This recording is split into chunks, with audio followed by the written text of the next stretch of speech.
창원 지역 시내버스 업체의 임금 체불이 반복되고 있습니다. 연간 수백억 원을 지원하지만 감사는 허술합니다.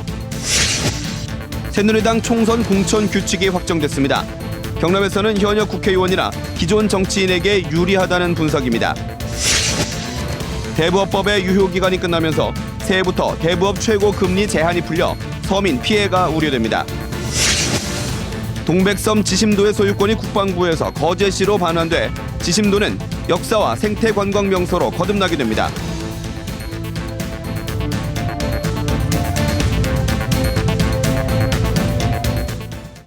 안녕하십니까? 이어서 경남 소식입니다.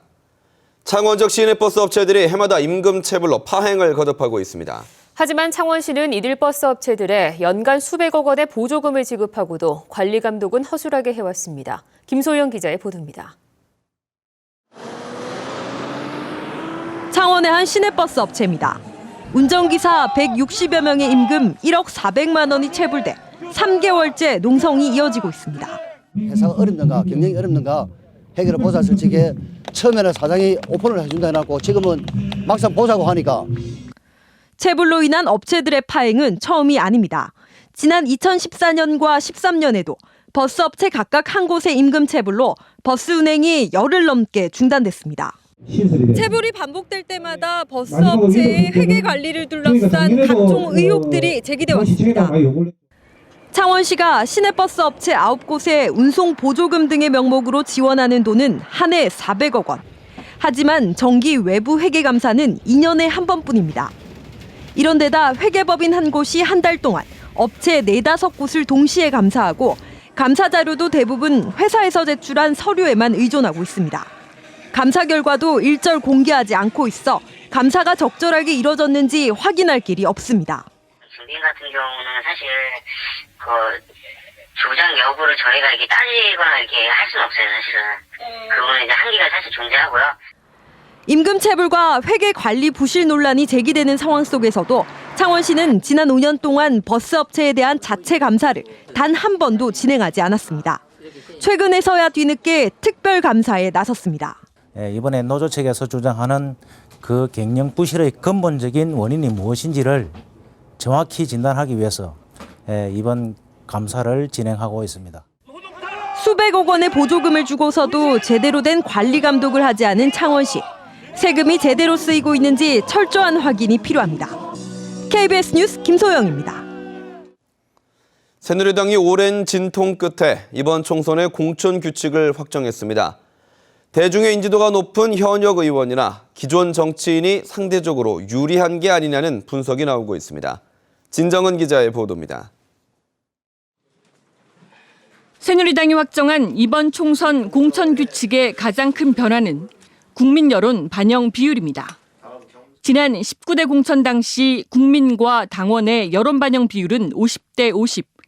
이번 20대부터는 70대 30으로 국민 여론 반영 비율을 20% 더 높였습니다. 국민 참가 선거인단 대회는 당원 대 일반 국민의 비율을 30대 70으로 하기로 결정하였습니다.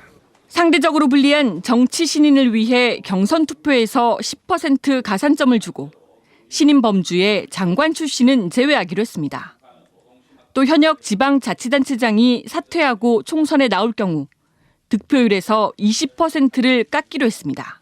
그러나 경남의 경우 지금까지 새누리당으로 등록한 예비후보자 48명 가운데 장관 또는 현역 지방자치단체장 출신은 한 명도 없습니다. 경남에서는 새누리당의 20대 공천 규칙이 대중 인지도가 높은 현역 의원이나 기존 정치인에게 더 유리해졌다는 평가가 나오고 있습니다. 국민 인지도라고 하는 걸 제일 중요한 기준으로 세운다라는 거는 당 본선에서의 당선 가능성을 훨씬 더 중요한 기준으로 본다라는 거니까 실질적인 물갈이에 대한 의지는 약하다 이렇게 평가할 수 있겠죠.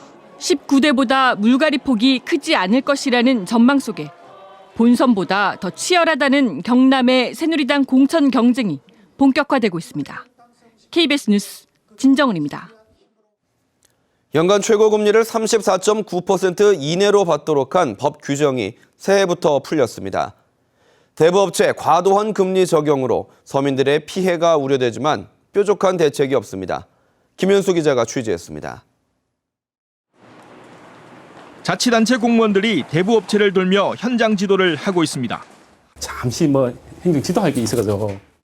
최근 이용 고객을 대상으로 대출 금리를 어떻게 적용했는지 살핍니다. 앞에 그 3.9% 한 그대로 좀 계속 좀 법이 개정될 때까지 좀 그렇게 좀 계약을 하고. 최고 금리를 연간 34.9% 이내로 적용하도록 한 대부업법의 유효 기간이 끝나면서 대부업체들은 새해부터는 금리를 자유롭게 적용할 수 있게 됐습니다.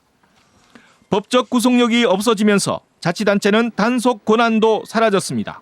시군에서는 그 점검안을 편성해서 매일 지금 그 실태를 파악하고 있고 그 대부업체들한테 지도 점검을 지금 하고 있습니다. 경남에 등록된 대부업체는 400곳, 자치단체 공무원 18명의 행정지도만으로 피해를 줄이기에는 한계일 수밖에 없습니다. 여기다 무등록 대부업체까지 활개를 칠 것으로 보입니다. 명함으로 해가지고 대출 광고를 하거든요. 그 광고를 사용한 전화번호 당연히 정지를 시키는데 여기 한 해에 1년간 300건 정도 됩니다.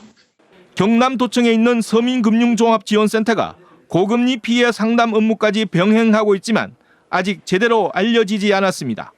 고금리라든지 이제 그런 걸 신고하도록 이제 홍보도 되고 그랬으니까는 앞으로 이제 그런 사례가 발생하겠죠.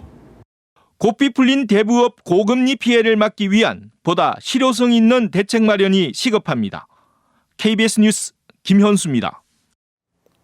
진주 혁신도시를 조성한 한국토지주택공사 LH가 공동사업자인 경남개발공사를 상대로 수십억 원대의 소송을 제기했습니다. 기공식 비용과 교량 공사비 등 공동경비 정산에서 양측의 의견이 크게 다르기 때문입니다. 보도에 황재락 기자입니다.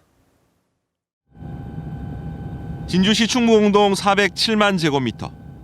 진주 혁신도시는 지난해 말 착공 8년 2개월 만에 도시 기반시설이 완성됐습니다. 혁신도시 조성을 담당한 한국토지주택공사 LH는 최근 공동사업자인 경남개발공사를 상대로 민사소송을 제기했습니다. LH는 경남개발공사가 기공식 비용과 기반시설 공사비 등 공동경비 23억 9천만 원과 이자 8억 6천만 원 등 32억 5천만 원을 지급하지 않았다는 것. 사업 분담 비율에 따라 공동경비를 부담하는 것이 원칙이라며 경비 부담을 거부하는 경남개발공사를 이해할 수 없다는 것이 LH 입장입니다. 이에 반해 경남개발공사는 기공식 행사비 등은 사전 협의가 없어 비용을 지불할 수 없고 LH 이자 계산 방식도 틀렸다는 것. 300억 원에 가까운 공동경비를 이미 정산한 만큼 나머지 비용은 인정할 수 없다는 것이 경남개발공사 입장입니다. 진주 혁신도시 또 다른 공동사업자인 진주시는 지난달 공동경비 23억 원을 LH에 완납해 정산을 이미 끝낸 상태입니다. 진주 혁신도시 완공 뒤 벌어진 공동사업자 간 수십억 원대 분쟁. 한편 진주 혁신도시 조성 44%를 담당한 경남개발공사는 지난해 혁신도시 등에서 사상 최대 분양 실적을 거둬 창립 18년 만에 처음으로 경상남도에 200억 원을 배당했습니다. KBS 뉴스 황재락입니다. 동백숲으로 유명한 거제 지심도의 소유권이 올 10월에는 국방부에서 거제시로 넘어가게 됩니다. 이에 따라 거제시는 개발은 최소화하며 보다 자연 친화적인 관광 명소로 만든다는 계획입니다. 조미령 기자의 보도입니다. 초록빛 한려해상의 첫 번째 섬인 거제 지심도. 굽이굽이 펼쳐진 원시림 사이에 빨간 동백꽃이 새색시처럼 수줍게 얼굴을 내밀었습니다. 마음 심자 모양이어서 이름 붙여진 지심도는 동백숲으로 유명합니다.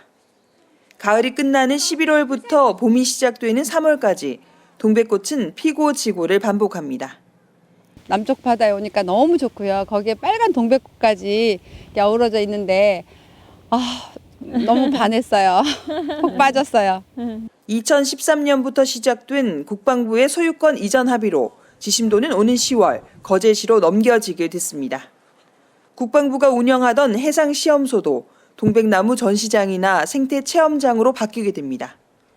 거제시는 이곳 지심도를 개발을 최소화하고 자연 친화적인 생태 관광 명소로 조성할 계획입니다.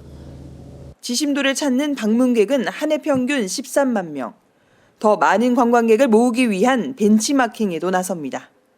거가리 관광지 조성 사업과 또 이 지심도하고 같이 연계해서 이렇게 다양한 관광 인프라가 구축됨으로 해서 거제의 관광 비중도도 높아지고 또 지역 경제 소득도 좀 활성화될 것으로. 일제 강점기부터 군에 강제 수용된 아픈 역사를 간직한 지심도.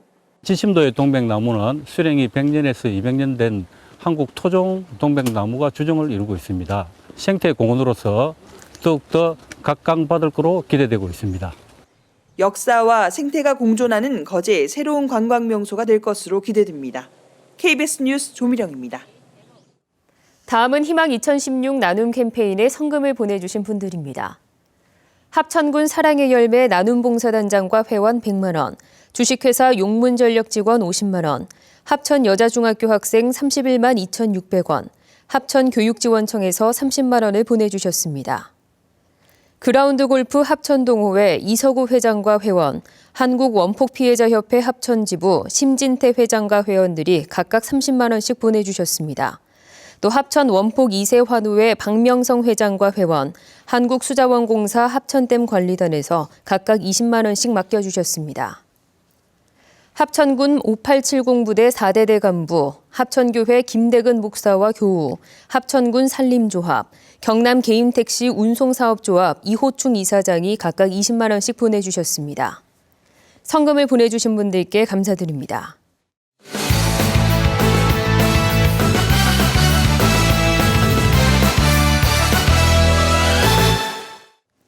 경상남도 선거관리위원회가 총선에 새 선거구가 확정될 때까지 기존 선거구를 적용해 예비 후보자의 등록과 선거운동을 허용합니다. 도선거관리위원회는 중앙선관위 전체 회의에 따라 기존 선거구에 준용해 현재 수리되지 못한 예비 후보자 등록을 처리하고 신규 등록을 한다고 밝혔습니다. 또 예비 후보자의 선거운동과 후원금 모금 활동 등도 기존 규정에 따라 허용됩니다. 지난해 경남에서 학업을 중도 포기한 초, 중, 고등학생이 2,300명으로 조사됐습니다.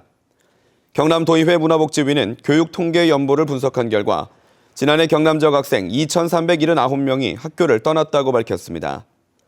특히 무상교육인 초, 중학교 학생이 960명을 넘었습니다. 경남도의회는 학업 중단 청소년 보호 지원 조례를 오는 14일 본회의에 상정할 계획입니다. SPP조선 근로자위원회가 조선업을 계속하기 위해 전체 매각이 아닌 분할 매각도 찬성한다는 입장을 밝혔습니다. SPP조선 근로자위원회는 현재 사천조선소와 통영고성조선소 가운데 선박을 생산하는 조선소는 사천조선소뿐으로 사천조선소만 분할 매각하더라도 문제가 없다며 밝혔습니다. 경남 소식이었습니다.